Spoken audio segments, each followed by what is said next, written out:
이 사진 SNS에서 한 번쯤은 보셨을 겁니다. 서울 연남동 근처의 횟집인데요. 여긴 방어철인 겨울만 되면은 이런 엄청난 대기줄을 볼 수 있습니다. 줄 선 것만 보면은 흡사 세계 유적지 대기줄 못지않죠. 몇 년 전부터 워낙 핫했던 곳인데요. 우리나라에서 10kg 이상의 대방어를 가장 많이 소비하는 횟집이라고 합니다. 이 집뿐만 아니라 겨울철이 되면 어디에 가도 대방어는 인기입니다. 왜 11월 말쯤 되면은 그때부터 SNS에 방어 짤들 엄청 많이 돌아다니잖아요. 방어 성지 도장 깨기 같은 포스팅도 많이 올라오고요. 이제는 우리나라의 대표적인 겨울 음식으로 자리를 잡았다고 이야기할 수 있을 정도인데요. 사실 우리나라 사람들 방어를 원래 이렇게까지 좋아하지는 않았습니다. 어디에 숨어있다 나온 것도 아니고 예나 지금이나 한국에서 많이 잡히긴 했지만은 주목을 받지는 못했죠. 시어는 다 일본으로 수출을 보냈을 정도고요. 기껏해야 최근 10년 사이에 급부상한 건데 오늘은 이 방어에 대한 이야기를 한번 해볼까 합니다. 저는 김밥이고요. 제가 오늘 떠먹여드릴 이야기 지독한 웨이팅의 맛 방어입니다.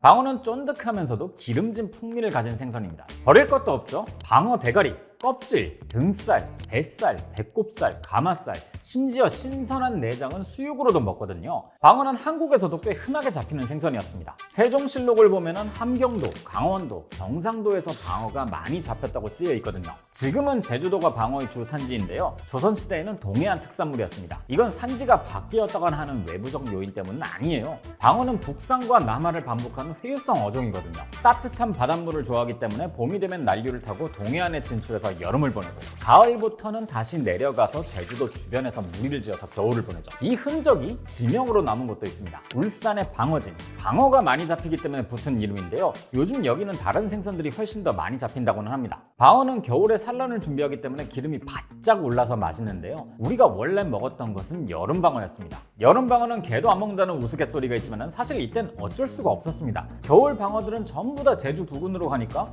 육지에서는 여름철 동해안 부근에서 잡히는 여름방어를 먹을 수밖에 없었죠. 우리가 겨울방어를 본격적으로 먹기 시작한 건 1980년대, 90년대 이후의 일입니다. 제주에서 잡힌 생선을 육지로 운송할 수 있는 시스템이 발달한 게 이때쯤이거든요. 그 이전까지만 해도 바다 근처가 아니면 방어를 먹긴 힘들었습니다. 방어가 우리나라에서 주로 잡히던 여름이란 특성상 빨리 상했거든요. 고등어처럼 염장을 하면 되지 않나 싶지만은 방어는 너무나 큽니다. 박찬일 셰프의 표현을 빌리자면은 살이 통통하게 오른 방어는 거대한 포탄처럼 생겼거든요. 결정적으로 여름 방어는 맛이 없어서 굳이 염장까지 해야 할 필요를 못 느꼈던 거죠. 그래서 함경도 같은 곳에서는 방어를 한 마리 잡으면 기름을 짜는 용도로 쓰기도 했었습니다. 이런 방어를 즐겨 먹은 곳은 일본입니다. 일본의 스시는 참치와 방어를 빼놓고는 이야기할 수가 없을 정도죠. 아마 일본 근해에서 겨울 방어가 많이 잡히기 때문이 아닐까 싶은데요. 이 일본에서 방어가 얼마나 많이 잡히고 얼마나 좋아했는지를 보여주는 기록이 하나 있습니다. 때는 17세기 이나마 노리미치라는 다이묘가 있었는데요. 이 사람이 방어를 굉장히 좋아했다고 합니다. 그런데 자기가 사는 곳은 내륙이라서 방어를 쉽게 구할 수가 없었던 거죠. 그래서 바다를 접하고 있는 미야즈 지역의 다이묘에게 방어를 부탁합니다. 100마리를 보내달라고요. 이게 근데 아무리 생각해도 수상하잖아요. 한두 마리도 아니고 100마리니까 이건 100% 뇌물 용도로 쓰려는 거구나 싶어서 방어 대가리를 다 잘라서 보내버렸는데요. 당시엔 생선 대가리를 잘라서 보내는 게 엄청난 결례였다고 해요. 이나바 노리미치가 몸통만 남은 100마리의 방어를 받고 복수를 결심합니다. 미야즈 지역의 사람들이 자신의 영지를 못 지나가게 막아버렸거든요. 심지어 죽이기도 했고요. 이 때문에 미야즈에서 올라가는 곡물들이 다 막혀버립니다. 이걸 본 막부 측에서 반역 행위로 규정하고 영지를 토벌하려고 했는데요. 결국 이나마 노리미치는 자결을 선택하면서 상황은 종료됩니다. 그야말로 방어 때문에 패가 망신해버린 거죠. 이렇게 일본인들은 방어를 굉장히 좋아했습니다. 일찍부터 방어의 맛에 눈을 떴고 또 잘 잡혔기 때문에 방어잡이 기술도 훨씬 발달되어 있었죠. 이 기술이 우리나라에도 흘러들어왔고요. 1910년 우리나라가 일본의 국권을 빼앗기면서 많은 일본인들이 우리나라로 건너왔는데요. 이때 일본의 방어잡이용 어구도 함께 들어왔습니다. 우리나라에서 방어는 원래 다른 생선을 잡다가 덤으로 잡히던 생선이었는데요. 이때부터는 우리나라에서도 본격적으로 방어를 많이 잡아들일 수 있었습니다. 매년 몇천 톤씩 잡아들일 정도였으니까요. 그런데 해방 이후에는 생산량이 뚝 떨어집니다. 거의 반토막이 나버렸죠. 어획량 자체가 줄어든 것도 있지만은 일본인들이 우리나라를 떠나면서 수요가 줄어든 영향도 있었습니다. 우리나라 사람들은 방어를 그렇게까지 막 좋아하진 않았으니까요. 1965년 한일 수교가 체결된 이후 우리나라는 방어 치어를 잡아다가 일본에 수출하게 됩니다. 1960년대에 일본이 방어 양식을 본격적으로 시작하면서 치어 수요가 급증했거든요. 근데 문제는 자연산 치어를 잡는 족족 일본으로 보내다 보니까 우리 방어 수확량이 급감해버렸어요. 이 문제를 해결하기 위해서 우리도 방어 양식을 연구하기 시작했죠. 우리나라에서 양식 연구를 처음 시작한 건 의외로 광어가 아니라 방어입니다. 68년부터 70년까지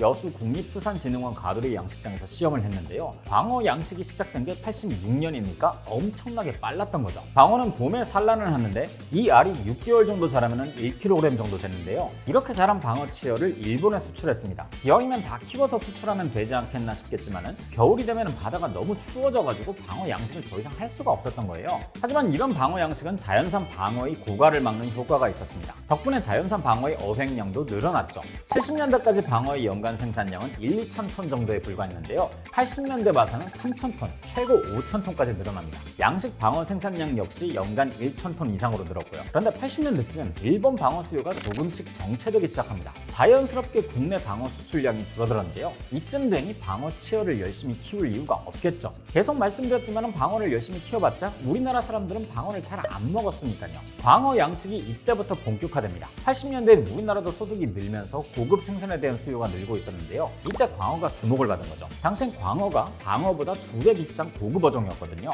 2000년대까지만 하더라도 우리나라의 회문화는 대부분 화로회에 집중되어 있었습니다. 숙성회는 사실상 거의 외면받았고요. 갓 쳐낸 광어나 돔 같은 흰살 생선이 훨씬 인기가 좋았거든요. 그런데 방어는 지금도 그렇지만 화로로 먹기가 좀 까다롭습니다. 일단 사이즈가 엄청 크죠. 양이 많다 보니까 한 번에 다 먹을 수가 없습니다. 그래서 방어는 주로 숙성을 시켜서 선으로 먹었죠. 방어를 숙성시키면 식감이 약간 흐물흐물해지는데요. 쫄깃한 흰살 생선에 적응된 우리나라 사람들에겐 굉장히 이질적인 맛과 식감이었습니다. 방어와 비슷하긴 하지만 반대로 인기가 많았던 생선도 있습니다. 바로 참치입니다. 2000년대에는 참치가 유행을 하기 시작했는데요. 사실 참치는 방어와 비슷한 맛과 특성을 가지고 있습니다. 둘 다 진한 지방의 맛으로 먹는 회고 부위마다 맛이 다르다는 공통점이 있죠. 차이점이 있다면 방어보다 훨씬 고급 어종이란 겁니다. 일단 먼바다에서 원양어선으로 잡아오는 거대한 생선인데 우리나라 원양어선도 직접 참치를 잡긴 했지만 70년대까지는 전량 미국이나 일본으로 수출을 했거든요. 이게 돈이 됐으니까요. 여러모로 방어보다는 훨씬 프리미엄 취급을 받았죠. 그나마 이 참치를 먹기 시작하면서 선어회에 대한 인식이 확산됐지만 여러모로 참치가 방어의 상위 호환이기 때문에 방어의 인기는 여전히 낮았던 겁니다.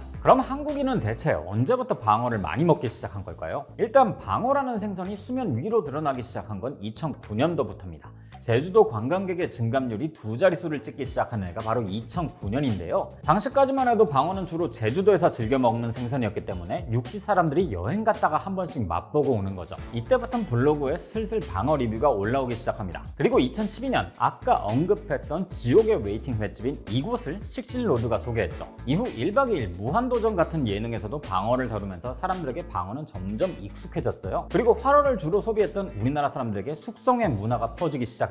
2010년대 초반에 일본식 선술집이 많이 생기기도 했고요. 개인적인 의견을 하나 더 덧붙인다면 연어회의 인기가 방어회의 인기에 영향을 미친 게 아닐까 싶습니다. 당시 청년층 소비자 중에서는 광어 우럭은 안 먹어도 연어는 좋아하는 사람들이 꽤 많았거든요. 지금 현재 방어 어획량이 연간 1.5만 톤 정도인데요. 2010년대 초에 연어 수입량은 무려 연간 2만 톤을 넘길 정도였으니까 엄청난 인기였죠. 붉은살 생선처럼 묵진한 지방의 맛을 가지고 있지만 연어는 원래 흰살 생선이기 때문에 맛도 깔끔합니다. 이 연어의 대중화는요, 연어같이 지방 맛을 내는 직관적인 맛의 생선회에 대한 수요를 불렀습니다. 앞서 언급했던 참치도 비슷하긴 한데요. 청년층이 접근하기엔 참치는 너무 비싸죠. 그 대안이 바로 방어가 아닐까 하는 생각이 들더라고요. 실제로 당시 방어 전문점에 가면 한 접시에 방어 반, 연어 반 이렇게 올려 파는 곳들이 많았죠. 지금도 그렇고요. 연어를 소비하던 사람들이 방어도 소비하게 되면서 이런 구성이 나온 게 아닐까 합니다. 유행하는 모든 것들이 그렇듯이 일단 2030이 먹어줘야 유행 궤도에 오를 수 있습니다. 방어도 마찬가지였어요. 2010년대 중반 2030 소비자들이 방어를 찾아 먹기 시작하면서 방어의 인기는 미친 듯이 치솟기 시작했죠. 이건 통계가 잘 보여줍니다. 2014년에는 방어 수입량이 142톤이었는데요. 15년엔 300톤을 찍고 19년에는 2250톤까지 늘어납니다. 5년 만에 방어 수입이 10배가 늘어난 거죠. 지금 한 3,000톤 정도를 수입하는데요. 2010년대 들어 국산 방어가 1만 톤 넘게 잡히고 있음에도 불구하고 이걸로도 부족해서 더 수입을 해서 먹은 겁니다. 그 출발점이 2010년대 중반이었고요. 이 3,000톤 중에 대부분이 일본산인데요. 한때는 우리가 일본에 방어를 수출했지만은 이제는 일본의 양식 방어를 수입해 먹고 있다는 것도 대단한 변화긴 합니다. 젊은 소비자들이 방어에 빠지면서 겨울에 방어를 먹는 게 하나의 문화처럼 자리를 잡았습니다. 과거에 방어가 대중화되지 못했던 이유는 계절성이 너무 뚜렷했기 때문인데요. 이제는 오히려 이 계절성 때문에 더 열광하고 있습니다. 특별한 걸 찾는 게 소비 트렌드가 되다 보니 단점이었던 계절성이 장점이 되어버린 거죠. 이것도 참 재밌는 지점인 것 같습니다. 방어의 인기는 당분간 쭉 여전할 겁니다. 워낙 갑자기 인기를 끌다 보니 올해는 좀 끝나려나 싶지만요. 어째 매년 웨이팅 줄은 더 길어지는 것 같은 느낌인데요. 인기가 높아진 만큼 가격도 많이 오르긴 했지만은 이때 아니면 못 먹는다 싶어서 기분 좋게 사 먹게 되는 것 같습니다. 방어는 부위별로 맛이 다른 만큼 큰 놈으로 많이 시켜야 다양한 부위를 먹을 수 있습니다. 하지만 지방이 많아서 몇 점 먹으면 쉽게 물리기 때문에 혼자서 먹기는 쉽지 않죠. 그래서 여러 사람이 모여서 먹기에 딱 좋은 생선인데요. 아마 지난 연말이나 신년회 때 단체로 모여서 방어회 드신 분들이 많으실 겁니다. 제 SNS에서도 방어회를 먹으러 간 친구들이 올린 포스팅으로 가득했었거든요. 이제 방어도 슬슬 시즌이 끝나가고 있는데요. 오늘은 그런 의미에서 마지막 방어를 맛보기 위한 약속을 잡아보시는 것도 좋을 것 같습니다. 혹시 여러분들이 가장 좋아하시는 방어 횟집이 있다면 댓글로 공유를 해주셔도 좋을 것 같네요. 혹시 이 영상의 댓글들이 방어 맛집의 성지가 될지도 모르니까요. 그럼 저는 다음 주에 다시 뵙겠습니다.